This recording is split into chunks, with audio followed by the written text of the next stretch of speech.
Hello, this is Lacking a Name. So for this month's drawing, I did a drawing of what I'm calling Dark Angel Levita.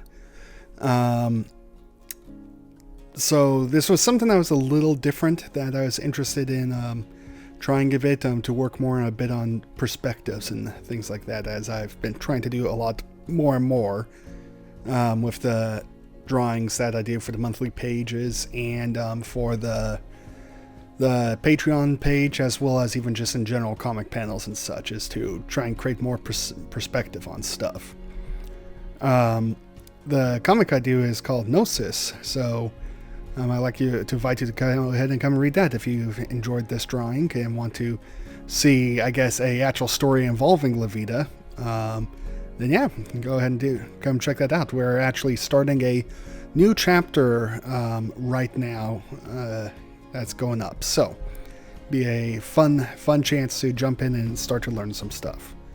As far as stories go, this month, I'm continuing the rather than talking about a specific subject that relates to this drawing, because surprise, I don't got many stories related to Dark Angels.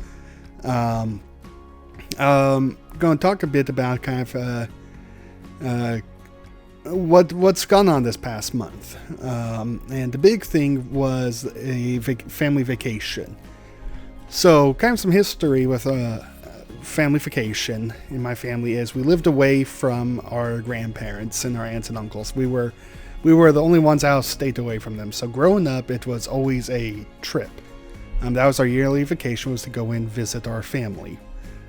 So we'd go spend it seemed like a week in one side of the family, and then another week with the other side of the family, and then go back home. So that was kind of what growing up was that was.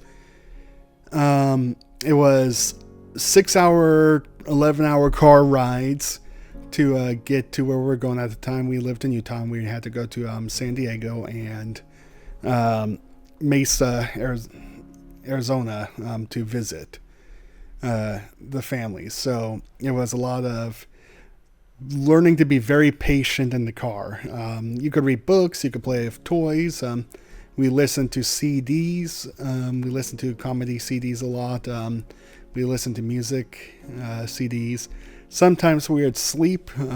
Sometimes we'd be given like math assignments a bit. That I remember my dad having me do math to try and figure out how far away we were from something, or a little math game toy of multiplying stuff, just because I wasn't very good at math. So I got a bit of homework doing that for a few years there. I think I remember a couple. Some traditions that emerged from this is that we would be given a vacation toy when we would leave, and you couldn't open up your backpack until it was put in the backpack, and you didn't get to open up your backpack and see it until the car was on the freeway. So that just created some fun anticipation and such going on there. We got a lot of cool ones. Like I got a little Darth Vader action figure. It was one I remember. Another one that stood out to me that we all got like a plastic toy of the legendary Pokemon bird. So like I think the albino chimp got a Articuno. The fluffy head Macmillan brother got a Moltres, and I got a Zapdos. So the Zapdos one was the coolest because each one of them had like a little element thing that you could put in its mouth and press a button and it would shoot it. All except for the Zapdos. He had little lightning bolts that you had to stick around on his back, and he had 4 of them. And you could press the center button to shoot all of them, or there are individual switches you can press to shoot the individual bolts. So he had a 4-round magazine compared to the other 2 single round mags. So those were pretty cool, and that was fun. That's some fun toys there. But so that was kind of a tradition that I called back to years later. Something that I started to do is I'd make CDs for my parents for family vacations. So I suppose kind of what started a CD making thing is at the time. Um, this was probably now well over maybe about 10 years ago or so at this point. My dad had to drive 2 hours to work. And so he'd go up to his job, work there for a few days, come back home, and work from home. So I made a CD for him to listen to as he drove up to work. A special CD with some songs and such on it. And then my mom was also really struggling with depression at the time, so I would make a CD for her too that I called Happy CD. That had a lot of songs to help her feel good and better. And that kind of started a tradition where I would make CDs for them, and then when we're going on vacation, I would make a CD as well. And so the first year I did that, it's like, well, we're on the freeway now. Here's the vacation CD. And so it's kind of continued on like that. So for this last one, I again did that. I like to sometimes create kind of a theme or a story with the CDs I make. And this last one, I went with kind of a mad scientist journey almost. Kind of building a time machine, traveling back in time, and how things change. And just kind of settling into a new life in the past or what have you. It's just a very loose concept. I like the name for the CD though. I called it a faster time machine, because since we typically measure speed by distance travel over a certain amount of time, it's like, well, if you have a time machine, you could theoretically have something at a negative speed, so it'll reach its destination before you even left. So I thought it was just kind of a funny idea of, well, how of a time machine that's faster than a theoretical it hasn't happened yet. So that's just kind of a funny little joke there with it. So another big thing that started on our vacations when we would go to San Diego, we'd like to go to the beach. And when we were younger, and still, my dad really enjoys boogie boarding. And so he taught us how to boogie board. And so that's, if you haven't done that before, you got the board and you kind of go out into waves a little bit, just however deep you want. You want to go where the waves are breaking. And when a wave comes, you kind of lay flat on your board on your belly. You kick yourself so you travel along with the wave a bit, and then it'll eventually catch you and carry you into shore, however far you go before you lose it. So it's a lot less complicated than surfing. It's like baby surfing, I guess you can say. Sometimes you'll try and get up on your knees and stuff like that. But there was another game that my dad really liked to play with boogie boarding, and that is swamping people or taking other people out. So you both catch the same wave, and he likes to steer over to the other person, and he'll hit the front of their board into the water and just send them pearl diving, as it's called. And they just flip over. And I remember one year we were there, my dad and my uncle were out boogie boarding, and to catch the same wave, my dad starts steering closer, and my uncle starts trying to kick him away. They grew up together, so I should specify, they aren't brothers. My uncle was my dad's best friend, and he married his sister, or best friend, one of his friends. And so he knew exactly what was going on, so he starts trying to kick him away. And the really funny thing is, my uncle's like really tall. He's like the tallest person in our family, easily. I think he's like 6'5" or 6'6", something like that. My dad, on the other hand, is at the shorter end of the spectrum. I think he's like 5'7", maybe closer to like 5'10", but I'm going to say like 5'7", 5'4". He's probably going to listen to this and refute his actual height, I'm sure. But yeah, he's not very tall. So he's got very short arms, and my uncle has very long legs and arms, and he's trying to swat him and keep him away. Well, my dad's not going to let this go, so he finds a way that he's just going to barge in there, come up to the board, and then dunk, hit it and send him pearl diving. I think they took each other out. I can't remember, but yeah, it's just really funny. He knew exactly what was going on the moment that he saw it. Saw they were on the same wave. So that was fun, and I don't boogie board anymore. Just as I've gotten older, I don't really like being out in the ocean anymore. A bit of the thalassophobia coming up there. And I think what kicked that off really is one year we brought them like snorkeling goggles and such to the beach. And I was kind of swimming around, I'm looking under the water and such, and this massive wave came in while I was under. And I happened to look and see it coming, and it was just like this black wall. It was just such a big wave. It created a shade. A black wall just rushed right at me. And I was like, ugh! So that's probably where it came from. Where I was like, yeah, I don't think I like the ocean anymore. That's scary. So kind of a new tradition emerged from that, since I don't go out into the water a whole lot. Me and my mom have taken to walking on the beach. And the beach we typically go to, there's a jetty not far off from it. And so we'd walk down to the jetty and walk back.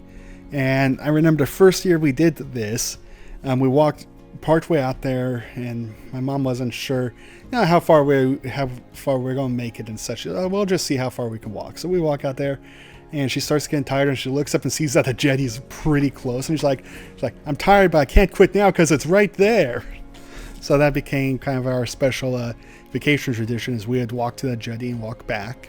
And there was lots of fun discussions had along that walk. This past year, but the last few weeks ago when we just went, we were looking there are a lot of seashells along the beach and like sand dollars and such. So we brought a bag and we were going through and collecting them along the way and such. And so we had a big bag full of sand dollars and seashells that we had collected just going out there. So on the way back, my mom saw some other lady out there with her little girl walking, and they were looking for stuff. And so we had a lot of stuff. So she pulls out one of the sand dollars and gives it to us, like, here, you might like this. Oh, thank you. And so we walk 5 more steps and I see just this clam, just big old clam poking out of the water, reach and grab it, pull it out. It's a 4-pound clam. Still alive, still all together and everything. And so like it's got the whole complete shell, and we're like, this is massive. So we start walking back, and we were kind of laughing of, imagine if there's an oyster in this clam, a pearl in this clam. We forgot that oysters are the ones that make pearls, not clams. And it's like, yeah, that'd be quite an investment. Give a sand dollar, get a pearl. So as we go along, my mom starts handing out more sand dollars, and I'm like, you really want this thing to have a pearl, don't you? So that's just a nice, fun little story. We got it home, got it opened up and different things like that. And surprised, no pearl, but she's cleaning it up and going to make something nice for somebody out of it. A nice little gift. So that was fun there. And I mentioned this, I know, in Gnosis on one of the pages of the vacation, probably the highlight moment of the vacation. And that was this year, since our family's so big now, it's been split in 2, and we have to take 2 different trips out there. So this year, I went with my parents. They'll both go both times, so they get 2 vacations. But I was on the first trip. With them, my brother Fluffyhead, his wife, and their daughter, who I think earned her code name. So kind of what happened there is we were going to go to a science museum. And we're waiting for my brother and my dad to find a place to park the car because traffic was just horrible that day. And so me and my mom and sister-in-law start walking around looking at all the different buildings they have in the area and such. And I'm carrying my little niece up on my shoulder. But we get the call that they found a parking spot, so we go to head up to meet them back with her. I'm just carrying her along. I feel her playing with my hair and such. And I got decently long hair. Me and my mom argue if it's too long or not. I like it kind of shaggy and such. But yeah, so we're going back, and my brother sees us coming up, and he just goes, "Don't eat his hair." Turns out she wasn't playing my hair. She had some of my hair, both fists, just stretched out in between them, just full on mealtime, and was chomping down on it. So she was going to have a meal, so I've decided I'm going to give her the code name Hair Muncher. Because that's what she did.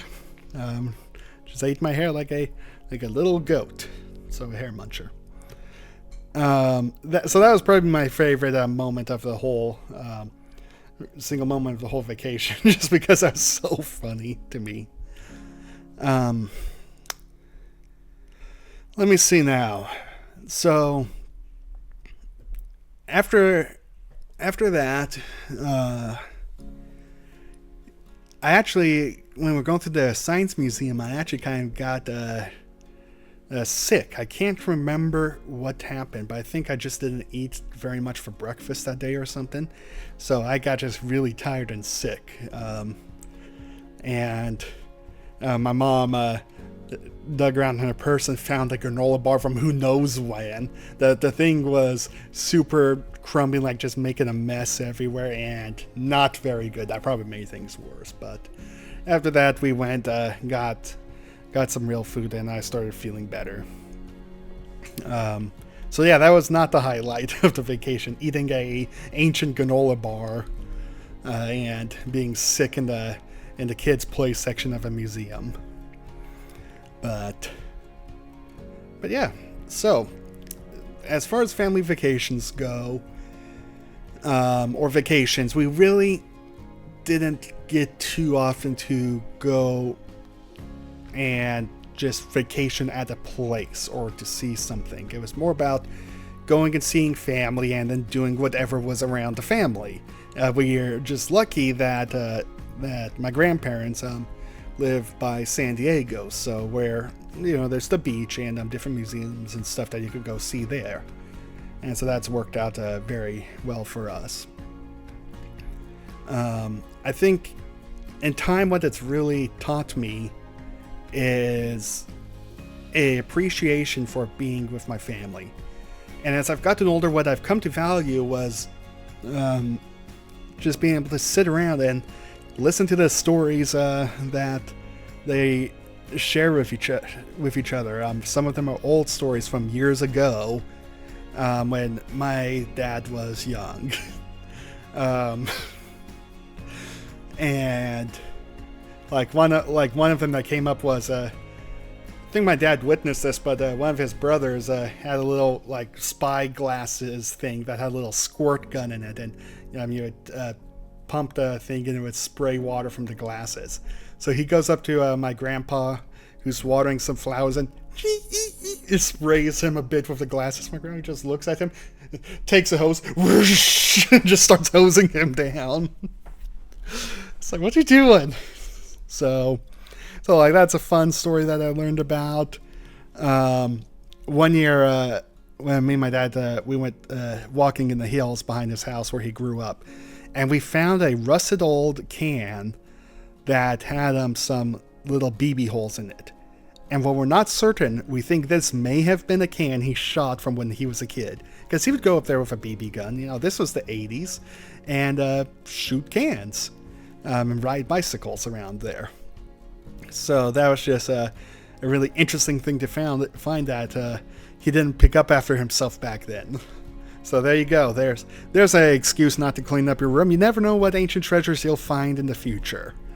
So that's just something kind of fun there. This year, like I said, sitting around sharing stories with the family, even if it's ones you've heard before, it's good to get let new people get the reaction to it. Like my brother sharing some of the stories of the shenanigans he got up to in college with his friends and such. This was Fluffyhead, and Fluffyhead, I think that nickname is appropriate because he's smart. He's an engineer, got good grades. He's a smart person, but this does not always translate to the most cautious person. He's the one that shared a story of him winding up stuck in the mud at 2 a.m. In his pajamas because his friends wanted to go mudding in the middle of the night. And so he shared the whole story with us and just the mess that it was. And afterwards, he told his friend, He just said to him, "I don't want to see you for a week. Don't stop by. Don't contact me. I just don't want to see you for a week." So yeah, he was pretty tired from that. So it's just fun, just him sharing that story and just everyone just howling with laughter and such. Because in my family, I guess we got apparently really loud laughs, and we like to laugh loud. It was actually, I guess, at the time of recording this, just to give some time frame reference, it was just Father's Day yesterday here, so I'm recording this on the Monday before it goes up. And Hair Muncher got scared when we were, someone would tell a joke, and we all would laugh. She's like, "Oh, it's loud, it's scary."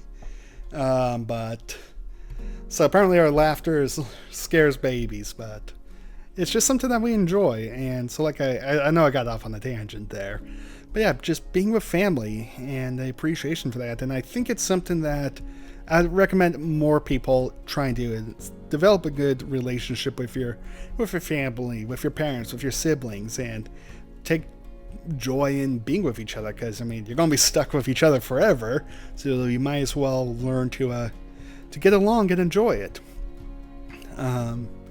But anyhow, so thank you for joining in kind of this vacation story debriefing on what happened and some kind of history around how my vacations have gone on and such.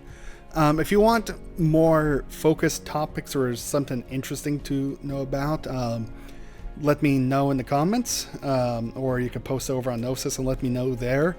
And I'm still trying to figure out a good way to do these story time videos. You know, what stuff people want to hear about.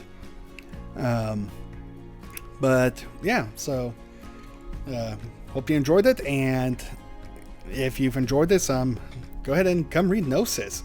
You could leave a like on the video, I suppose, if you want, but really I want you to come read Gnosis.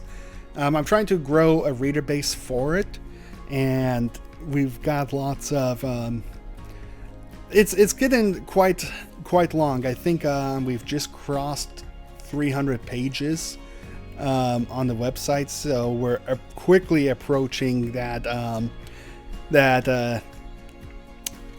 357, I think, is how many days in the year. I can't quite remember, but that mark of you could read one page a day and it would take you a whole year. So we're approaching that time spot here very quickly. So you won't have a shortage of content, is what I'm saying. But yeah, so thanks.